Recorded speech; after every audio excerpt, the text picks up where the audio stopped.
Yeah, you're welcome again to our series of lectures on our LSW channel, and I hope you've been telling people about this channel. I hope you've been inviting people. I hope you yourself has found a kind of purchase that should enlighten us more on literature.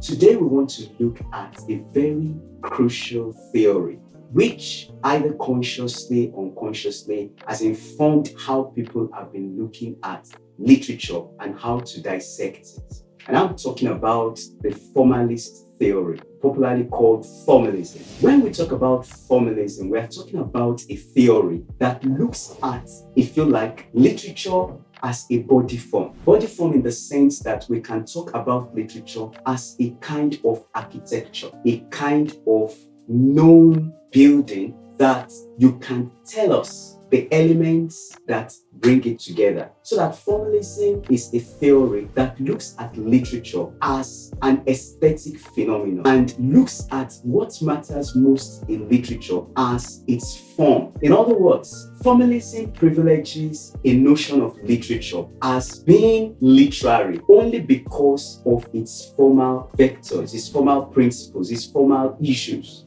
What makes it literary? In other words, what matters to the formalist is not the story or what you may call the content or the piece of information, not even the person that has produced it, we roughly call the author, but rather the formal aesthetic elements of language and how language brings about the production and the enjoyment of literature. In other words, formalism is a study of those elementary issues that we may call the composites of literature, the items that make literature very dynamic in its imaginative scale. So formalism can be realized in two broad schools. We have what is called generally the Russian Formalism school, and we also have the New Criticism school of formalism. Russian formalism is what we'll be looking at in this lecture, and then in the next lecture we'll be looking at that of New Criticism. By the way, Russian formalism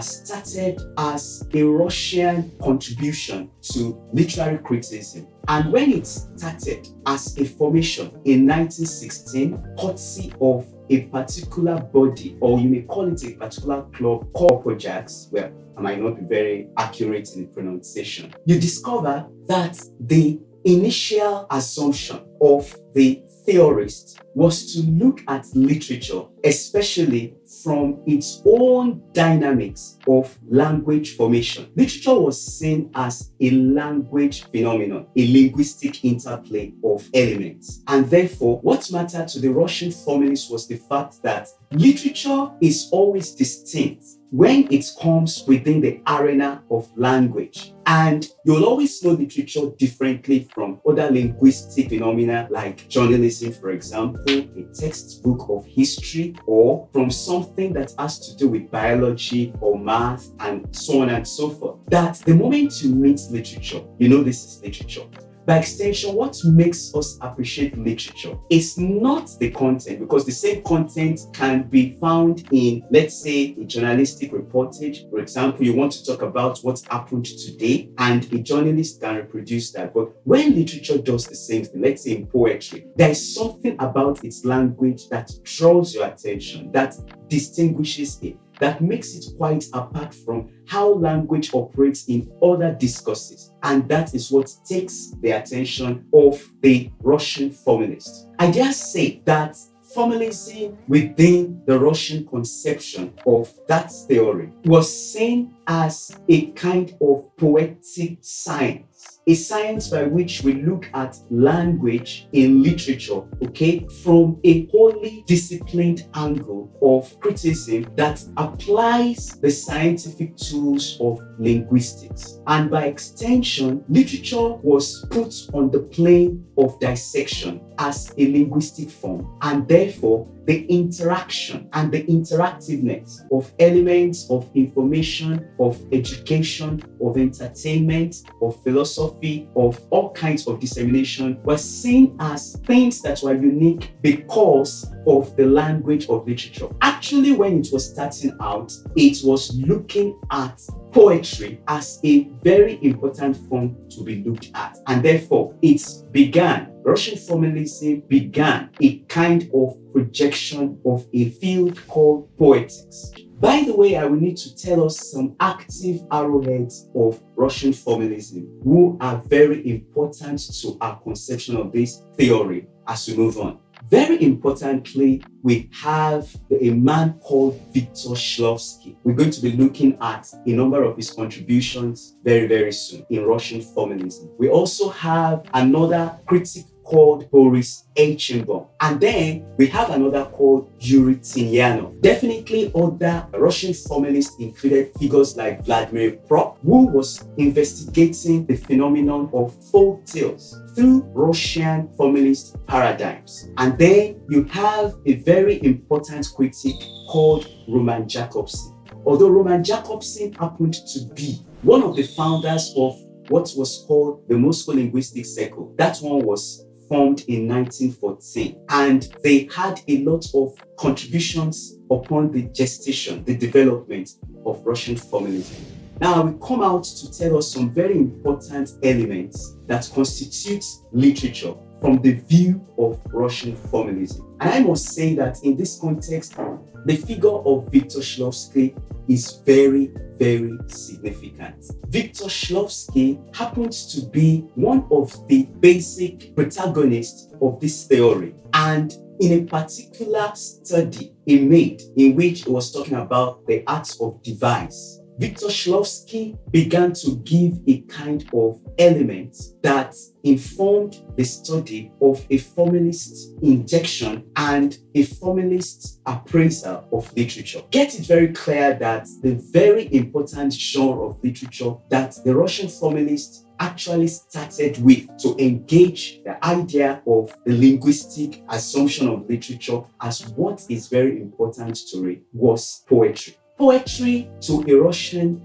formalist is not seen as the language of the streets, a language of anybody, a language that anybody could just happen on. In other words, for them, poetry gives an instance of how the language of literature is defamiliarized, that is, very distant from common day language, and that is what gives it its literariness. In other words, when we talk about literature from the angle of what Victor Shklovsky calls defamiliarization, that is a very important terminology in looking at formalism in the Russian perspective. It looks at literature as something whose language clearly defines its boundaries from every other form of linguistic discourse. And that is what gives it its literariness. In other words, from this very, very scientific and analytical perspective, there is always a kind of explanation for why, for example, a piece of poem is rhetorical, has a whole number of musicality in it, having a rhyme scheme and rhyme systemic within it, and how issues of imagery, metaphors, alliterations, personifications, characterizations, persona formation come into being. In other words, in the concept of defamiliarization, the language of poetry is not a language that comes just by a kind of socialization. It's a disciplined kind of language that calls the psychic and emotive attention of the audience to the unusual interactions of elements of alliteration, rhyme scheme, metaphorization, imagery, and so on and so forth within the projection of poetry. Defamiliarization also explains the reason why we will look at poetry as a kind of intellectual device that can only be appreciated to a very great extent by people who are skilled to understand its language. By extension, if we want to begin to look at this kind of perspective, we may say that Russian formalism defines literature as a kind of high cultural phenomenon, a phenomenon that has to do do with civilization of the book, civilization of enlightenment at a very high scale, and it has the tool of making a human being crystallized, making a sublime presentation of humanity, so that those people that are within the consumption of literature and even its production have a kind of high-level faculty by which they not only sublimate the text, but also make the text to be a way in which it could affect others in imaginative projections and consumption. Within the context of Russian formalism, therefore, issues like what they called extraneous, issues like the themes within literature, ideology in literature, cultural dialogue in literature, the input and the origin of the author in producing the literature, and also talking about the influence of experiences of the author in bringing about the literature, are not material. In fact, they are very extraneous, very, very insignificant, not called for in appreciating literature. Literature rather is self-evident, is self-compacted, it's self-presentational, that you will see just very close to what we were talking about in the way the liberal humanists saw literature as very, very self-evident. Somehow we can argue that formalists also borrowed from the liberal humanists in looking at literature as a necessary production of the great psyche, the elements of enlightenment, something that sublimates consumers of literature. Now, the issue about literature being like that is not necessarily contingent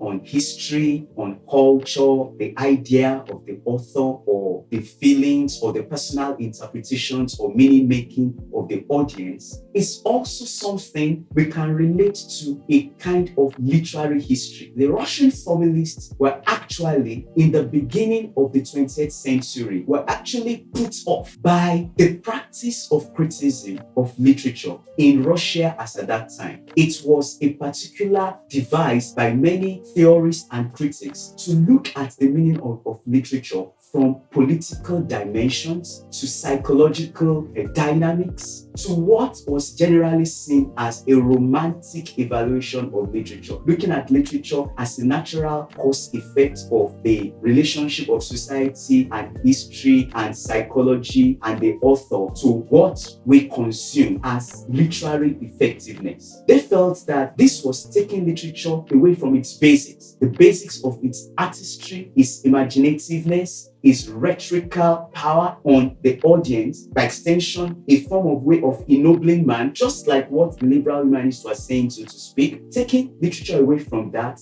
and concentrating on what they saw as not essential. For them, the form supersedes the content. The content in Russian formalism is seen as a kind of accident. When we look at literature today, I think global view of literature today is often that the content, the discourses happening in literature inform why we read literature as an aesthetic formation. But now, in the context of the Russian formalists, the content and even the context of production is very accidental. So what dynamics form was playing out in the production of literature. So that was what the Russian formalists zeroed in on. Now, when we look at that, we also want to go into further expansions of Russian formalism into a genre like prose fiction. For them, prose fiction might be seen as definitely a work of art itself, even though having a storyline, but not necessarily important because of the story, but rather the science that brings about the story, the mechanics that bring about the story. So for the Russian formalists, there is a distinction within prose fiction between what they saw as story from the plot. The story from the plot. The story was seen as the natural narrative that gives information about what is going on within the giving of what transpires in the work of art, the prose fiction. But for them, that would be inconsequential if there was no plot. That is a kind of mechanical engineering of the structure of how the story itself is arranged. So for them, the plot, that is the sequential arrangement, the general plan, the architecture architecture of the story is what is more important than the story. So they distinguish between what they call the fabula, which means the story, and the suiset, that is the plot. For them, the story is also an accident of the very, very intellectual display of bringing about the elements of language and the mechanisms of bringing these elements together in their syntactic forms, how morphology informs imagery, on how the rhyme schemes give us a kind of musicality that allows us a kind of lucid flow of the storyline, and also how all this congregates into our own enjoyment of what we can call effective literature. So, in the context of literature, from the Russian formalist perspective, we have a view of literature as grand, literature as something that is standardized, of which getting away from that standard will not inform what they could see as literariness. In fact, from this kind of perspective, we can say that the Russian formalists began a way in our modern times of looking at literature as either successful or not successful. The successful will mean that literature in that context is what they see as literature and what can be seen as canonized or canonizable, that is produced as a form of standard away from another. For example, there is a way in which in poetry, some Russian formalists might prefer a modernist production of poetry beyond a romantic production of poetry. And they see that the romanticist is not quite in alignment with what they saw as superior poetry in their own context. At the same time, to compare somebody like Leo Tolstoy with somebody, let's say, Charles Dickens might not work for the Russian formalists, because the dynamics of what they might see as kinetic literary production might be absent in the latter while it's present in the former. So, in the context of Russian formalism, you discover that there was a way in which literature became a standardized kind of thing that language must evoke. Not all things by extension that presents itself as literature to the Russian formalists may be taken as literature. For example, if you remember, when we started our dialogues on this platform, we are trying to say that, look, literature is not necessarily a written phenomenon, just like we have it today. We can see it as oral, we can see it as slam poetry, and so on and so forth. We can see it in a discourse of autobiographical production and things of that nature. But then, to the Russian formalists, perhaps my own idea of literature as oral literature will just not work. That wouldn't be literature. It would be rather something conceptualized as defamiliarizing, therefore mean that popular literature will not work within the strategy of the Russian formalists, because to make literature popularized, so to speak, to make it something like, what the masses or the people can enjoy, whatever their educational background or whatever their civilizational, position, will not work, because they were seeing literature as something very, very grand, something specialized, something very, very coherent, and has a high level of rhetorical possibility that was assumed absent in just any form of literature. And also too, they had a kind of investment in how to theorize literature or how to critique literature. For instance, theorizing literature for the Russian formalists will fall within the context of excluding the author from view, or the author experience from view, excluding cultural dynamics that produce the literature, excluding the historical context, or looking away from the politics of gender, of race, or whatever that might have been constitutive of the formation of the literature, or even narrated within the literature. Victor Shklovsky, like I said, was a very important arrowhead in the context of theorizing literature from the Russian formalist wing of literary criticism. I've just explained to us some things that constituted his mode of criticism. He was looking at literature from a critical gaze of what we can call a mechanistic analysis. And that mechanistic analysis, as Russian formalism began to grow, was actually attacked right within the Russian formalist school. For example, with time, there was a way of looking at literature as not just self-evident. it now became something that was organic, something that was constituted by some kind of issues that brought about the very formation of the linguistic force. It's just like comparing literature with a kind of metabolism of a particular material. That particular body can be also looked at from other angles that don't initially constitute a mechanistic analysis of the present language forms and all that. You rather want to look at how there are relationships within certain elements of language with others and within certain particular, interestingly, social dynamics that allow language to operate within that orbit. That was actually extended by Yuri Tinyanov. Yuri Tinyanov was actually in his own context of revising what he viewed as the mechanistic analysis of Russian formalism, as he was bringing in something that we could call a dialectical relationship of science. When we come to the relationship of science systems, we'll be doing that in another lecture called structuralism very, very soon. Tinyanov was looking at literature as something that had a relationship with other elements within society that makes it very important for rhetorical signification. Tinyanov was looking at, for example, the intermediate relationships of other forms of cultural productions that make literature, by extension, more positional, more aesthetic, more imaginative. For instance, Tinyanov will look at the association of communication of the media, let's say television or radio, or even certain kind of other communication in society, as very much important indices of linguistic formation and style derivation that had a very important